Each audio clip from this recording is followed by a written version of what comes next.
नमस्कार, आप देख रहे हैं मनी 9। मैं हूं संदीप ग्रोवर और हमारे खास वीकली शो कंपनी नामा में आपका बहुत बहुत स्वागत है। कंपनी नामा एक ऐसा शो है जिसमें हम आपको कॉर्पोरेट्स और स्टार्टअप से जुड़ी पूरे कारोबारी हफ्ते की बड़ी खबरों के अलावा विवादों से जुड़ी खबरों के बारे में भी पूरी जानकारी देते हैं। तो आइए कॉर्पोरेट से जुड़ी बड़ी खबरों के साथ आज के एपिसोड की शुरुआत करते हैं और पहली खबर की ओर बढ़ते हैं। पहली खबर, देश की 5वीं सबसे बड़ी आईटी कंपनी टेक महिंद्रा के बोर्ड ने मोहित जोशी को अगले 5 साल के लिए कंपनी के नए एमडी और सीईओ के तौर पर नियुक्त किया है।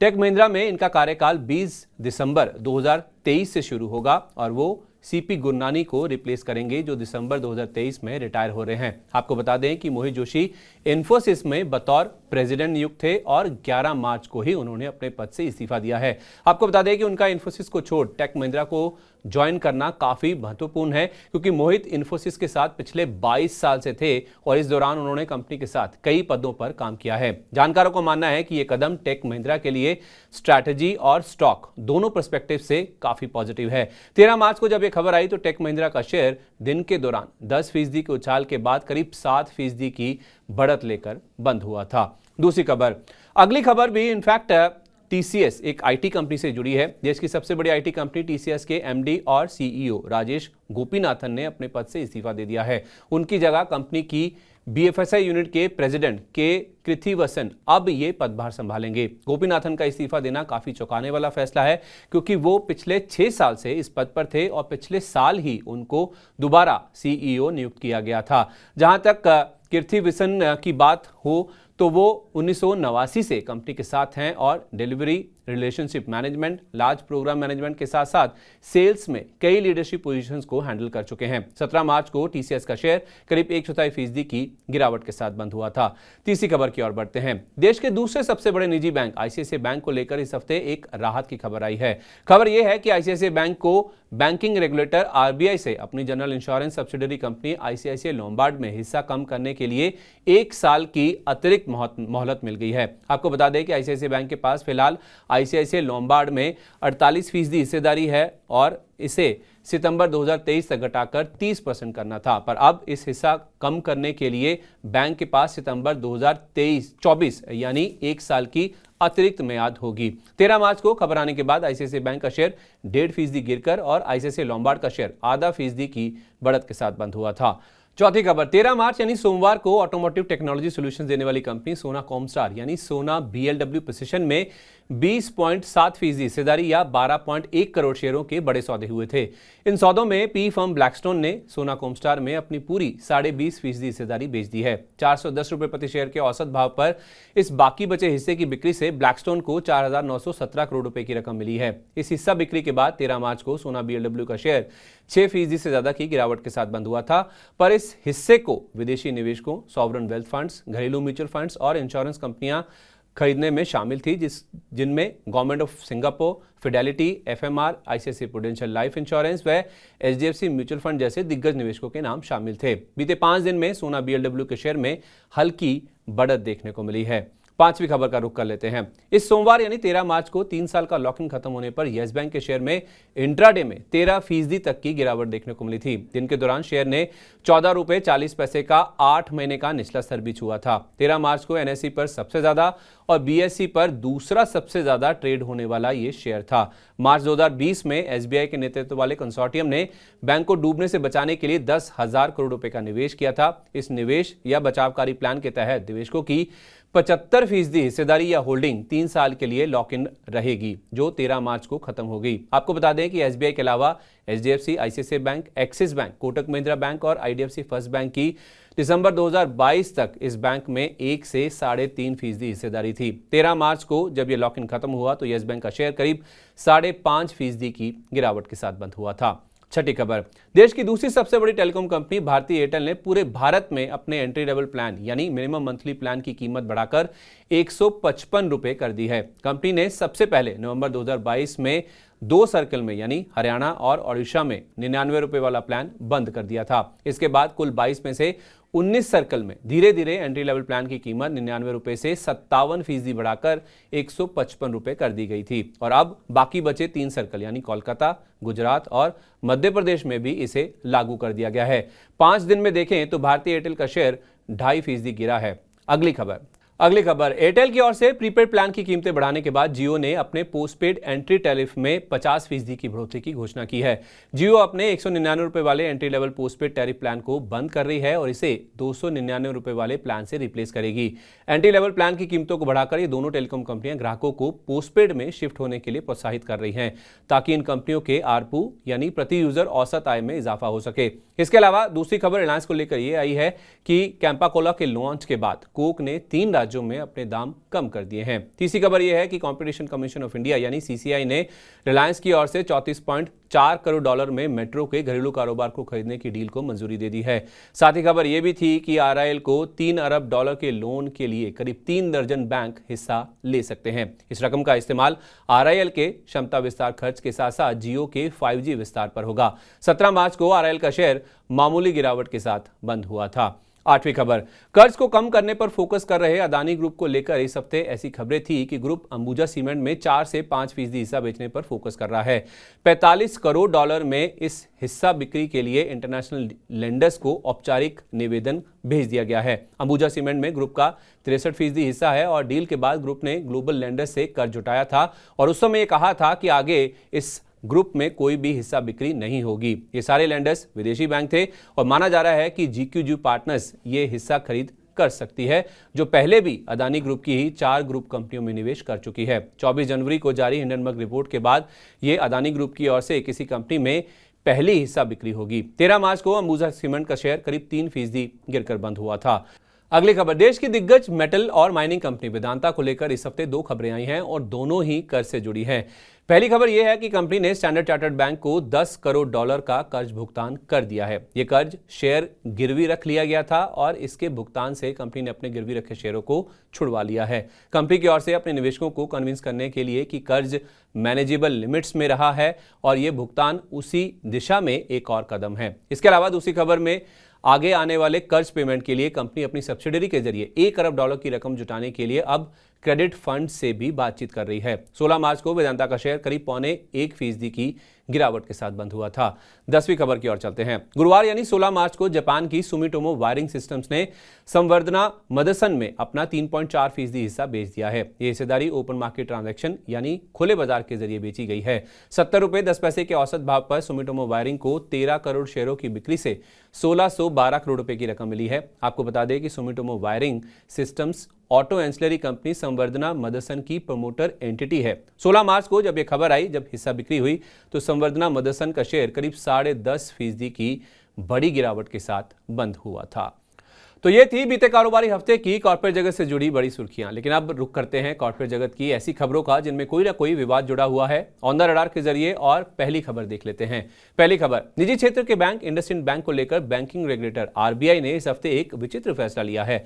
दरअसल आरबीआई ने इंडसइंड बैंक के एमडी और सीईओ सुमंत कटपलिया के कार्यकाल की अवधि 2 साल के लिए बढ़ाने की मंजूरी दे दी है। हालांकि बैंक के बोर्ड ने सितंबर 2022 में कटपलिया के कार्यकाल को 3 साल के लिए बढ़ाने की मंजूरी दी थी। आरबीआई के इस फैसले ने विदेशी ब्रोकिंग हाउसेस को काफी ज्यादा उलझा दिया है। ऐसा इसलिए क्योंकि 2020 से कटपलिया इस बैंक की ग्रोथ की अगुवाई कर रहे हैं। इस फैसले के बाद जेपी मॉर्गन ने इंडसइंड बैंक की रेटिंग ओवरवेट से कम करके न्यूट्रल और लक्ष्य जो पहले 1525 रुपए था उसे घटाकर 1060 रुपए कर दिया है। जेपी मॉर्गन के मुताबिक लिक्विडिटी की दिक्कत वाली मौजूदा स्थिति में 2 साल के लिए मियाद बढ़ना बैंक के लिए हानिकारक साबित हो सकता है। 13 मार्च को इंडसइंड बैंक का शेयर करीब 7.5% की गिरावट के साथ दिन के निचले स्तर पर बंद हुआ था और निफ्टी 50 इंडेक्स का सबसे बड़ा लूजर था। दूसरी खबर, केंद्र सरकार ने हिंदुस्तान जिंक यानी HZL में हिस्सा बिक्री की योजना को होल्ड पर डाल दिया है। सरकार की इसी वित्त वर्ष यानी मार्च 2023 के अंत तक HZL में अपना बाकी बचा करीब 29.5% हिस्सा ऑफर फॉर सेल यानी OFS के जरिए बेचने की योजना थी। इस हिस्सा बिक्री से सरकार को करीब 38,000 करोड़ रुपए मिलने का अनुमान था, जिससे वित्त वर्ष 2022-23 के 50,000 करोड़ रुपए के संशोधित विनिवेश लक्ष्य को हासिल करने में सरकार को मदद मिलती।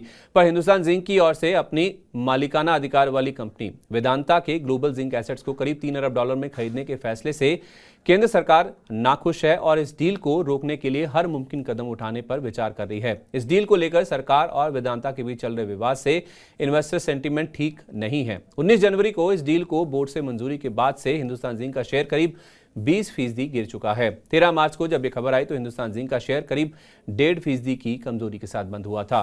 तीसरी खबर की ओर चलते हैं।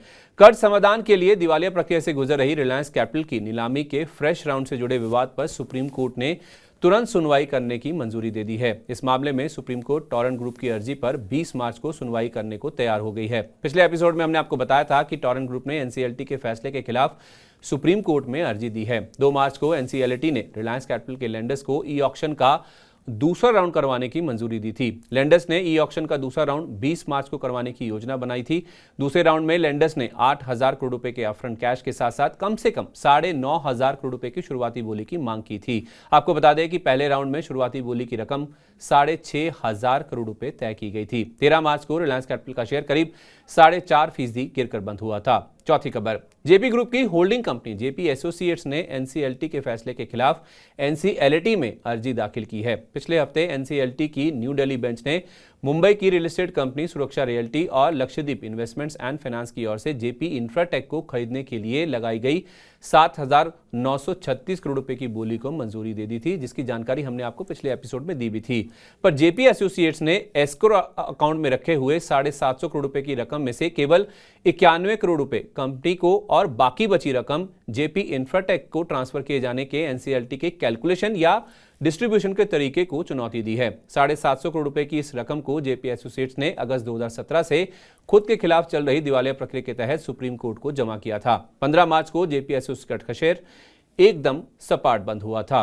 पांचवी खबर की ओर चलते हैं। देश के सबसे बड़े और सरकारी बैंक एसबीआई ने कोलकाता की ईपीसी कंपनी सिंप्लेक्स इंफ्रास्ट्रक्चर के खिलाफ दिवालिया प्रक्रिया शुरू करने के लिए एनसीएलटी में अर्जी दाखिल की है। दरअसल स्टेट बैंक की ओर से इस कंपनी के कर्ज को रिस्ट्रक्चर करने में असफल रहने के बाद अपनी बकाया रकम की रिकवरी के लिए यह कदम उठाया गया है। पंजाब नेशनल बैंक या पीएनबी के नेतृत्व वाले लेंडर्स का इस कंपनी पर कुल 9,600 करोड़ रुपए का कर्ज बकाया है। हाल फिलहाल दिवालिया कोर्ट में पहुंचने वाले सबसे बड़े मामलों में से ये एक माना जा रहा है। इस मामले में एनसीएलटी की ओर से मार्च के आखिरी हफ्ते में सुनवाई हो सकती है।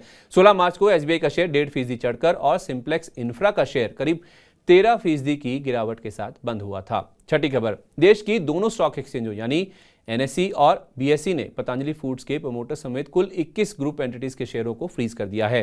हिस्सा फ्रीज करने का मतलब यह हुआ कि प्रमोटर्स अब अपना हिस्सा या शेयर ना खरीद सकेंगे ना ही बेच पाएंगे। आपको बता दें कि पतंजलि फूड्स के प्रमोटर्स और ग्रुप एंटिटीज के पास फिलहाल करीब 81% हिस्सेदारी है। अब इसका कारण भी समझ लीजिए।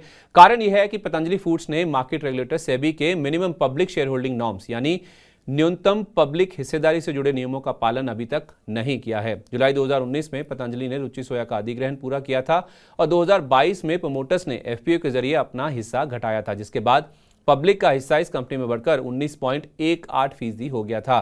पर सेबी के नियम के अनुसार किसी भी लिस्टेड कंपनी में पब्लिक का न्यूनतम 25% हिस्सा होना चाहिए। इस मामले में योग गुरु बाबा रामदेव ने कहा कि कंपनी अप्रैल में एफपीओ लाएगी जिसमें 6% हिस्सा बेचा जाएगा। 16 मार्च को जब यह हिस्सा फ्रीज होने की खबर आई तो पतंजलि फूड्स का शेयर करीब 3% की गिरावट के साथ बंद हुआ था। सातवीं खबर, रिलायंस नेवल एंड इंजीनियरिंग या आर नेवल के लिए दिवालिया प्रक्रिया के तहत बोली जीतने वाली कंपनी स्वैन एनर्जी ने एनसीएलटी और कंपनी के लेंडर से करीब 300 करोड़ रुपए की पहली किस्त का भुगतान करने के लिए थोड़े और समय की मांग की है। स्वैन एनर्जी को मार्च 2023 तक पहली किस्त का भुगतान करना था। यही नहीं, स्वैन एनर्जी ने एनसीएलटी की अहमदाबाद बेंच से अपफ्रंट पेमेंट के लिए भी 4 महीने के एक्सटेंशन की मांग की है, जिसको लेंडर्स ने मंजूरी भी दे दी है। दिवालिया कानून के तहत हो रहे समाधान के तहत किसी सफल बिडर की ओर से बैंकों या लेंडर्स को पेमेंट डिफॉल्ट का ये पहला मामला सामने आया है। हालांकि इस मामले में अगली सुनवाई 17 अप्रैल को होगी, पर एनसीएलटी ने स्वैन एनर्जी को 10 करोड़ रुपए तुरंत जमा करने के लिए कहा है। 16 मार्च को स्वैन एनर्जी का शेयर 1.5% की मजबूती के साथ बंद हुआ था। आठवीं खबर का रुख कर लेते हैं। केंद्र सरकार आईडीबीआई बैंक में निजीकरण की प्रक्रिया को टाल सकती है। दरअसल सरकार इस बात को लेकर चिंतित है कि बाजार में जारी भारी उठापटक से संभावित खरीदारों पर असर हो सकता है। बाजार में जारी गिरावट और आईडीबीआई बैंक के शेयर में कमजोरी से सरकार को अपने हिस्सेदारी के लिए कम वैल्यू मिलने की आशंका है। सरकार के पास आईडीबीआई बैंक का फिलहाल करीब 61% के आसपास का हिस्सा है और दूसरी ओर निवेशक भी ऐसे समय में किसी बड़े अधिग्रहण से दूर रह सकते हैं। माना जा रहा है कि अगर सरकार मौजूदा माहौल में निजीकरण के लिए आगे बढ़ती है तो $4 अरब की अपेक्षा के मुकाबले काफी नीचे यानी $3 अरब के आसपास के वैल्यूएशन के साथ संतुष्ट करना पड़ सकता है। 17 मार्च को आईडीबीआई बैंक का शेयर 5.5% की मजबूती के साथ बंद हुआ था। 9वीं खबर, अगली खबर भी एक सरकारी कंपनी से जुड़ी है और वो भी निजीकरण से जुड़ी है। सरकारी एनबीएफसी कंपनी आईएफसीआई को समेटने या बंद करने की प्रक्रिया जल्द शुरू हो सकती है। रिवाइवल या निजीकरण की कोई उम्मीद ना बचने के चलते सरकार इस 75 साल पुरानी कंपनी को बंद करने पर फोकस कर रही है। दरअसल सरकार इस घाटे वाली कंपनी में कई साल से पूंजी डाल रही है। सितंबर 2022 में 100 करोड़ रुपए के निवेश के बाद पिछले हफ्ते भी सरकार ने पूंजी की जरूरतों को पूरा करने और कर्ज भुगतान के लिए इस कंपनी को 400 करोड़ रुपए का निवेश किया था। एक आंकलन यह भी चल रहा है कि अगर एसेट लायबिलिटी मिसमैच यानी संपत्तियों और देनदारी में अंतर को पूरा करने के लिए सरकार को कितनी और रकम डालनी होगी, क्योंकि बॉन्ड होल्डर्स को पैसा चुकाना ही होगा अगर इस कंपनी को बंद करना है। और इस पर 28 मार्च को कंपनी के बोर्ड की एक बैठक भी होने वाली है। 17 मार्च को आईएफसीआई का शेयर करीब 0.5% की गिरावट के साथ बंद हुआ था। चलिए, तो ये थी कॉर्पोरेट जगत से जुड़ी इस हफ्ते की तमाम बड़ी खबरें। आइए अब बात करते हैं स्टार्टअप स्पेस की स्टार्टअप अपडेट में और पहली खबर की ओर चलते हैं। भारत ने नए यूनिकॉर्न स्टार्टअप्स बनाने की संख्या में चीन को लगातार दूसरे साल पछाड़ दिया है, वो भी तब जब आर्थिक अनिश्चितता का माहौल है और मंदी की आशंका में इन कंपनियों में निवेश पर काफी बड़ा असर हुआ है। CY22 या साल 2022 में भारत के 23 स्टार्टअप्स ने $1 अरब के वैल्यूएशन का आंकड़ा पार किया, जबकि चीन में केवल 11 स्टार्टअप्स ही यूनिकॉर्न का दर्जा हासिल कर पाए। $1 अरब या उससे ज्यादा के वैल्यूएशन वाले स्टार्टअप्स को यूनिकॉर्न का दर्जा हासिल होता है। IVCA बेन एंड कंपनी की रिपोर्ट के मुताबिक भारत में 2021 के $38.5 अरब के मुकाबले 2022 में कुल फंडिंग 33% घटकर $25.7 अरब रही है। लेकिन फंडिंग में कमी के साथ साथ रेगुलेटरी चुनौतियों और लेऑफ्स के बावजूद भारतीय स्टार्टअप्स ने 2022 में अच्छी ग्रोथ दर्ज की है। दूसरी खबर भी इनफैक्ट यूनिकॉर्न स्टार्टअप से ही जुड़ी है और यह खबर चिंता बढ़ाने वाली है। दरअसल यूनिकॉर्न स्टार्टअप्स में फाउंडर्स या संस्थापकों की हिस्सेदारी में तेज गिरावट देखने को मिली है। ट्रैक्शन की ओर से जारी आंकड़ों के मुताबिक यूनिकॉर्न स्टार्टअप्स में फाउंडर का औसत हिस्सा इस साल अब तक यानी 2023 में अब तक घटकर 12.5% पर आ गया है, जो 2018 में 26% से भी ज्यादा था। इस रिपोर्ट में $1 अरब से ज्यादा के वैल्यूएशन वाले 65 स्टार्टअप्स यानी यूनिकॉर्न्स के आंकड़े शामिल किए गए हैं। फाउंडर्स की हिस्सेदारी में कमी आईपीओ लाने वाले यूनिकॉर्न्स के लिए आम बात थी। फाउंडर्स के हिस्से में कमी वाले यूनिकॉर्न स्टार्टअप्स में जोमैटो, डिलीवरी, पेटीएम जैसी कंपनियां शामिल हैं। तीसरी खबर, भारी दिक्कतों और परेशानी का सामना कर रहे कार सर्विस स्टार्टअप गो मैकेनिक को खरीदने के लिए कार ट्रेड बेहद करीब है। माना जा रहा है कि used car retailing platform car trade ने गो मैकेनिक को $3 करोड़ से थोड़ा ज्यादा या करीब 250 करोड़ रुपए का वैल्यूएशन दिया है, जो कि जून 2021 में हुए फंडिंग राउंड के $28.5 करोड़ की तुलना में काफी कम, काफी नीचे है। इस डील में कार ट्रेड के अलावा एक और इन्वेस्टर फर्म भी शामिल है। गौरतलब है कि सौदे की खबरें गो मैकेनिक के को फाउंडर अमित भसीन की ओर से फाइनेंशियल मिस रिपोर्टिंग को स्वीकार करने के करीब 2 महीने बाद आई है। इस मिस रिपोर्टिंग या फिर अपने आय को बढ़ा चढ़कर बताने के फैसले के चलते कंपनी को अपने करीब 70% स्टाफ को नौकरी से निकालना पड़ा था। चौथी खबर, अबू धाबी इन्वेस्टमेंट अथॉरिटी यानी ADIA की ओर से भारतीय आईवेयर स्टार्टअप लेंसकार्ट में $50 करोड़ में 10% हिस्सा खरीद की खबरें सामने आई हैं। इस सौदे के मुताबिक ADIA ने प्राइमरी और सेकेंडरी यानी मौजूदा निवेशकों से भी इस कंपनी के शेयर खरीदे हैं और इस तरह वो लेंसकार्ट के सबसे बड़े शेयरधारकों में से एक बन गई है। इस सौदे से लेंसकार्ट के वैल्यूएशन अब $4.2 अरब होने का अनुमान लगाया जा रहा है। तो बीते कारोबारी हफ्ते में कॉर्पोरेट और स्टार्टअप जगत में जो कुछ भी बड़ा हुआ है उसका पूरा अपडेट हमने आपके सामने रख दिया है। उम्मीद है आपको कंपनीनामा का आज का एपिसोड पसंद आया होगा। आपको हमारा आज का ये शो कैसा लगा, नीचे कमेंट बॉक्स में अपनी राय, अपना फीडबैक हमारे साथ जरूर शेयर कीजिएगा, क्योंकि आपकी राय, आपके फीडबैक से हमें बहुत कुछ सीखने को मिलता है और ये भी पता चलता है कि आपको क्या पसंद आ रहा है हमारे इस खास शो में। तो मिलते हैं आपसे अगले हफ्ते नई खबरों के साथ। तब तक आप देखते रहिए मनी 9। नमस्कार।